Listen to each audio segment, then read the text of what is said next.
He visto a lo largo de mi carrera a dos tipos de hombres enfrentarse a este desafío. El primero vive en un ciclo de esperanza y decepción.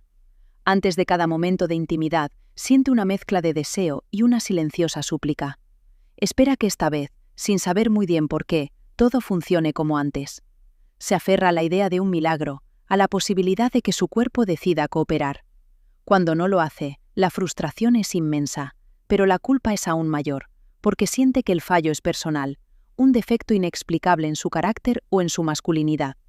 Su vida íntima se ha convertido en una lotería en la que rara vez gana. El segundo hombre es diferente. No es que nunca experimente dificultades, sino que la incertidumbre ha dejado de gobernarle. Él ya no espera milagros, porque ha empezado a comprender la verdad de su propia fisiología. Cuando su cuerpo no responde como desearía, no lo vive como una traición o un misterio indescifrable. En lugar de pánico y confusión, siente una especie de reconocimiento, como si observara un mecanismo que ya le resulta familiar. Ha cambiado la angustia de lo desconocido por la calma de entender el proceso. Esta diferencia no reside en la potencia de su erección, sino en la potencia de su claridad. Él sabe que lo que le ocurre no es un fallo moral, sino una respuesta corporal con una lógica interna. Esta inconsistencia es quizás la parte más difícil de sobrellevar. Un día todo parece funcionar con normalidad, lo que le da una falsa sensación de seguridad, una esperanza renovada. Y otro día, quizás en el momento más inoportuno, en mitad del acto, siente como esa firmeza se desvanece sin previo aviso. Es un colapso súbito, una desconexión que ocurre en segundos y que deja un silencio pesado en la habitación. Esa sensación de que el cuerpo le ha abandonado, de que ha fallado no solo a su pareja, sino a sí mismo, es profundamente solitaria. Es una experiencia que erosiona la confianza y transforma el deseo en un campo minado de ansiedad anticipatoria. ¿Reconoce usted esa sensación de que su propio cuerpo le tiende una emboscada? El silencio que queda después de ese colapso es a menudo más pesado que el propio fallo físico. Es un silencio cargado de un diálogo interno que usted conoce bien. Una voz que le acusa, que le pregunta qué ha hecho mal, que repasa cada detalle buscando un error. Esta autocrítica feroz es una reacción casi universal, un intento desesperado de la mente por encontrar una causa, por imponer un orden en el caos. Lo que quiero que sepa es que este juicio interno no es un reflejo de su carácter, sino un síntoma del desconcierto. Cientos de hombres que he tratado describen exactamente la misma sensación, la de estar solos en una sala de interrogatorios, siendo a la vez el acusado, el fiscal y el juez. Esa conversación silenciosa y solitaria no solo le afecta a usted, crea una distancia invisible pero palpable con su pareja. Ella puede sentir su frustración, su retirada emocional, pero sin entender la causa, es fácil que la interprete de forma errónea. Puede pensar que ya no la desea, que ha perdido el interés, o peor aún, que el problema es ella. Esta mala interpretación añade una capa de tristeza y confusión a la relación. El problema deja de ser una cuestión puramente física y se convierte en una fuente de desconexión emocional. Ambos acaban sintiéndose aislados, cada uno atrapado en su propia versión de la historia, sin las herramientas para construir un puente sobre el malentendido. Para protegerse de repetir esta experiencia dolorosa, es muy probable que haya empezado a desarrollar una estrategia de evitación. No es algo consciente o malintencionado, es un mecanismo de defensa. Empieza a evitar las situaciones que podrían llevar a la intimidad, crea excusas sutiles para irse a la cama más tarde o simplemente deja de iniciar el contacto. No lo hace por falta de amor o de deseo, sino porque la posibilidad de enfrentarse de nuevo a esa sensación de fracaso es insoportable. Prefiere la seguridad de la distancia a la vulnerabilidad del intento. Este patrón, esta retirada protectora, es una de las respuestas más comunes y lógicas ante una incertidumbre que se ha vuelto crónica. Es muy probable que la explicación más sencilla a la que se ha aferrado sea la edad. Es una respuesta que la sociedad ofrece con facilidad y que permite una cierta resignación. Son cosas de la edad, se dice usted, y en esa frase hay un intento de encontrar paz, de aceptar una condición que parece inevitable. Sin embargo, si lo piensa con detenimiento, esta explicación no encaja con la realidad de su experiencia. La edad es un factor constante, un proceso gradual. No explica por qué un martes el cuerpo responde con total normalidad y un jueves, en circunstancias similares, le abandona de repente. La edad no es un interruptor que se enciende y se apaga. La inconsistencia, esa naturaleza caprichosa del problema, es la verdadera clave, y la edad no tiene la respuesta para ella. Otra idea frecuente es culpar a las hormonas, en concreto a la testosterona. Es comprensible, ya que culturalmente la asociamos de forma directa con la virilidad y la función sexual. Quizás ha pensado que sus niveles deben de estar bajos y que ahí reside la única causa de su problema. Si bien un equilibrio hormonal adecuado es fundamental para el deseo y la salud general, no es el mecanismo que gobierna los fallos súbitos y puntuales. Sus niveles de testosterona no se desploman en los 30 segundos que dura un colapso. No funcionan como un interruptor de luz que varía drásticamente de un día para otro o de un minuto para otro. Por eso, muchos hombres con niveles hormonales perfectamente normales siguen sufriendo esta misma incertidumbre devastadora. Y finalmente, quizás la explicación más frustrante de todas. Está todo en su cabeza. Esta frase, aunque reconoce la implicación de la mente, a menudo se siente como una acusación. Le sitúa a usted como el único culpable, como si su propia mente fuera un enemigo que no sabe controlar. Le deja sin herramientas y con una carga de vergüenza aún mayor. Porque, aunque es cierto que el estrés y la ansiedad son factores clave, nadie le explica el mecanismo preciso que conecta un pensamiento de duda con un fallo físico inmediato. ¿Cómo es posible que una sola idea pueda desactivar una respuesta corporal de forma tan rápida y contundente? Decir que está en la cabeza es nombrar el escenario del problema, pero no revela el proceso fisiológico real que ocurre en él. De acuerdo. Las explicaciones que ha manejado hasta ahora tienen algo en común. Le dejan a usted con la responsabilidad, pero sin el mapa. La verdad es que lo que le ocurre no es un fallo de su voluntad, ni de su edad, ni de sus hormonas.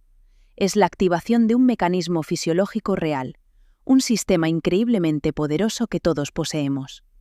Piense en él como el sistema de alarma de un edificio. Cuando se detecta una amenaza, el sistema no debate ni duda, actúa. Cierra compuertas, desvía recursos y prepara al edificio para la emergencia. Su cuerpo tiene un sistema idéntico, un modo alarma, diseñado para protegerle. El problema es que esta alarma, pensada para salvarle de peligros físicos, se está activando en su intimidad. Este modo alarma es la respuesta de lucha o huida, gobernada por su sistema nervioso simpático. Su función es una obra maestra de la evolución, salvarle la vida. En una fracción de segundo, ordena que la sangre se retire de las funciones no esenciales y se redirija masivamente hacia los músculos de sus piernas y brazos, preparándole para correr o pelear. Para este sistema, una erección es un lujo, un proceso que requiere calma y seguridad, y por tanto, es una de las primeras funciones que se cancelan. Lo crucial aquí es que su cerebro no distingue entre una amenaza real, como un depredador, y una amenaza percibida, como el pánico a fallar. Para él, el miedo es miedo, y la respuesta es siempre la misma. Cuando este interruptor de alarma se activa, no hay negociación posible. El cuerpo obedece a una prioridad biológica que está por encima de su deseo consciente. Por eso, intentar forzar la situación o pensar en otra cosa es como gritarle a una sirena de incendios que se calle. No solo no funciona, sino que el esfuerzo y la frustración añaden más estrés, confirmándole a su cerebro que la amenaza es real y que debe mantener la alarma encendida. Comprender esto es el primer paso para dejar de luchar una batalla imposible contra su propia fisiología. Si este nuevo enfoque le aporta una primera sensación de claridad, considere seguir explorando este camino conmigo para entender el cuadro completo. Piensa en la última vez que estuvo en una situación íntima. ¿Estaba usted realmente presente, inmerso en las sensaciones y en el contacto con su pareja? ¿O había una parte de su mente que actuaba como un vigilante? Una parte que estaba monitorizando, evaluando la firmeza, preguntándose a cada segundo si todo seguiría bien. Esta autoobservación, este acto de vigilar su propio rendimiento, es precisamente uno de los principales activadores de la alarma. Su cerebro interpreta esta vigilancia como una señal inequívoca de que algo va mal, de que hay un peligro inminente. No está disfrutando, está evaluando una amenaza. Y la respuesta del cuerpo ante una amenaza es siempre la misma: activar el protocolo de emergencia, desviando recursos vitales lejos de la intimidad. Este estado de alerta no empieza en el dormitorio. A menudo se pone en marcha horas o incluso días antes. Comienza con un pensamiento, la anticipación de un posible encuentro íntimo. En ese momento, la pregunta ¿funcionará esta vez?, aparece en su mente. Esta simple pregunta es suficiente para que su sistema nervioso empiece a prepararse para un posible fracaso. Es un ensayo mental del peligro. Cuando llega el momento de la intimidad, su cuerpo no parte de un estado de calma y conexión, sino de una tensión de base, de una prealarma que ya ha sido activada. Llega al encuentro no con un deseo puro, sino con un deseo mezclado con la ansiedad de una prueba que teme suspender. Ahora puede entender con mayor claridad ese colapso súbito que tanto le desconcierta. No es un fallo aleatorio de su cuerpo, es la culminación lógica de este proceso. Usted está en mitad del acto. Quizás esa voz vigilante se distrae un segundo y duda. ¿Está disminuyendo? Ese pensamiento, por fugaz que sea, es la confirmación que el sistema de alarma necesitaba. Es como si el sensor de humo detectara la prueba definitiva de fuego. En ese instante, el interruptor se acciona de forma contundente. Las compuertas vasculares que mantenían el flujo sanguíneo se cierran de golpe para redirigirlo a los músculos. Lo que usted vive como una traición inexplicable es, en realidad, su cuerpo ejecutando una orden de emergencia con una eficacia brutal. Incluso es posible que haya notado otras señales físicas sin haberlas conectado con este mecanismo. Quizás ha sentido el corazón latiendo un poco más rápido, una respiración más superficial y corta, o incluso las manos y los pies ligeramente más fríos. Estos no son síntomas aislados de nerviosismo. Son las huellas dactilares del modo alarma. Son la prueba fisiológica de que su sistema nervioso simpático ha tomado el control y está redirigiendo la circulación. Su cuerpo le está comunicando, en un lenguaje que hasta ahora no comprendía, que ha entrado en estado de alerta máxima. Reconocer estas señales es empezar a ver el mecanismo en acción, transformando el misterio en un proceso observable y, por tanto, potencialmente influenciable. Ahora que comprende que su cuerpo obedece a una orden de emergencia, puede empezar a ver que usted tiene cierta influencia sobre el que da la orden. El modo alarma no se dispara al azar. Responde a los mensajes que recibe de su cerebro, y el principal mensajero es su foco de atención. Cuando su mente se dedica a la tarea de vigilar, medir y evaluar su propia respuesta, está comunicando una única cosa: estamos en una situación de alto riesgo. Este mensaje es el que activa el interruptor. Por lo tanto, la posibilidad de cambiar el resultado no reside en un esfuerzo de voluntad para forzar una erección, sino en el sutil pero poderoso acto de cambiar el mensaje, de redirigir la atención lejos de la evaluación y hacia la conexión. Tomemos como ejemplo algo tan simple y tan profundo como la respiración. En un estado de ansiedad, su respiración se vuelve inevitablemente corta, rápida y superficial. Este es el patrón respiratorio de la lucha o la huida, y por sí solo es suficiente para mantener al sistema nervioso en estado de alerta. En cambio, una respiración lenta, profunda y diafragmática es una de las señales biológicas de seguridad más potentes que existen. No es un simple truco de relajación, es un comando fisiológico directo que le dice a su cerebro: no hay un depredador cerca, puedes desactivar la alarma. Aprender a respirar de esta manera durante los momentos de intimidad no es forzar nada, es simplemente hablarle a su cuerpo en su propio idioma. Este mismo principio se aplica a su foco sensorial. La mente que está ocupada monitorizando el rendimiento está completamente desconectada de la experiencia presente. Está viajando al futuro, anticipando el posible fracaso. Para empezar a desactivar esa alarma interna, la tarea es traer la conciencia de vuelta al cuerpo, a las sensaciones reales del momento. El calor de la piel de su pareja, la presión de su abrazo, los sonidos de la habitación. Cada vez que usted elige conscientemente centrarse en una sensación física, le está quitando combustible a la ansiedad. El cerebro no puede mantener simultáneamente un estado de hipervigilancia interna y procesar un flujo rico de información sensorial externa. Usted tiene la capacidad de elegir a qué le presta atención. Esto no es una promesa de que todo cambiará de la noche a la mañana. El objetivo inicial no es el control, sino la curiosidad. Su primera tarea es convertirse en un observador de sus propios disparadores, sin juzgarse. ¿Qué pensamiento específico tiende a activar la alarma? ¿En qué momento del encuentro suele aparecer la voz del vigilante? ¿Qué sensaciones físicas acompañan a esa duda? Empezar a notar estos patrones es como encender una luz en una habitación oscura. Deja de moverse a ciegas. Al escuchar esto, ¿qué ha reconocido en su propia experiencia? ¿Qué pequeñas señales o pensamientos podría empezar a observar, sin juicio, a partir de ahora? Sin embargo, es fundamental que esta nueva comprensión no le lleve a ignorar su biología. El modelo del modo alarma es una herramienta increíblemente poderosa para entender la capa psicológica y neurológica del problema, pero no reemplaza la necesidad de asegurar que la maquinaria física esté en buen estado. Piense en ello como un coche. Usted puede ser el conductor más sereno y enfocado del mundo, pero si hay un problema en el motor o en las tuberías de combustible, el coche no funcionará correctamente. De la misma manera, existen condiciones médicas subyacentes que pueden afectar a su sistema vascular o nervioso, dificultando la respuesta física incluso cuando la alarma mental está desactivada.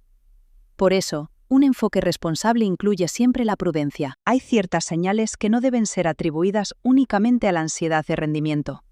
Por ejemplo, si ha notado una disminución significativa o la desaparición de las erecciones matutinas o nocturnas, las que ocurren de forma espontánea durante el sueño, esto puede ser un indicio importante. Estas erecciones son un buen barómetro de su salud vascular, ya que suceden sin la presión de la mente. Del mismo modo, si usted ya ha sido diagnosticado con condiciones como la diabetes, la hipertensión arterial, enfermedades cardíacas o colesterol elevado, es médicamente imprudente asumir que el problema es solo psicológico.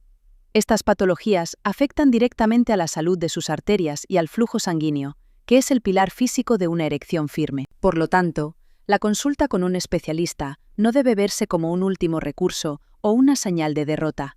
Es un acto de inteligencia y de cuidado integral. El objetivo es obtener un diagnóstico completo para descartar o tratar cualquier factor físico que pueda estar contribuyendo. Esto no invalida en absoluto la importancia de aprender a gestionar el modo alarma. Al contrario, lo potencia. Cuando usted tiene la certeza de que su sistema vascular está en las mejores condiciones posibles, puede dedicarse a la tarea de calmar la alarma con una confianza y una eficacia mucho mayores. Se trata de asegurarse de que tanto el software mental como el hardware físico están siendo atendidos con la misma seriedad. Ahora podemos unir todas las piezas del rompecabezas. Su cuerpo opera bajo dos sistemas que son mutuamente excluyentes, como dos circuitos que no pueden estar encendidos al mismo tiempo. El primero es el modo alarma, gobernado por el sistema simpático, diseñado para la supervivencia y que desvía la sangre a los músculos. El segundo es el que llamaremos modo conexión, regido por el sistema parasimpático, el estado de calma, seguridad y reposo, que es fisiológicamente indispensable para que ocurra una erección. El problema nunca ha sido su incapacidad para crear una conexión, sino que ha estado intentando hacerlo mientras la alarma de incendios sonaba a todo volumen. Es una imposibilidad biológica. No se puede estar huyendo de un peligro y abriéndose a la intimidad simultáneamente. La clave, por tanto, no reside en un esfuerzo de voluntad para forzar la activación del modo conexión. Esa lucha es precisamente lo que mantiene encendida la alarma. El verdadero cambio de estrategia, el único que funciona, es mucho más sutil y poderoso. Su única tarea es aprender a reconocer y desactivar el modo alarma. El interruptor que controla estos dos estados es su foco de atención. Cuando su mente está vigilando, evaluando y anticipando el fracaso, está enviando una señal inequívoca de peligro, manteniendo el interruptor en alarma. Cuando, en cambio, usted elige deliberadamente dirigir su atención a las sensaciones presentes, la respiración, el tacto, el placer, le está comunicando a su cerebro que la amenaza ha pasado y que es seguro apagar la alarma. Así que, volviendo a la diferencia entre los dos hombres del principio, el que espera un milagro intenta forzar el modo conexión, mientras su cuerpo grita en modo alarma. Lucha una batalla perdida contra su propia fisiología. El hombre que conoce la verdad ya no lucha.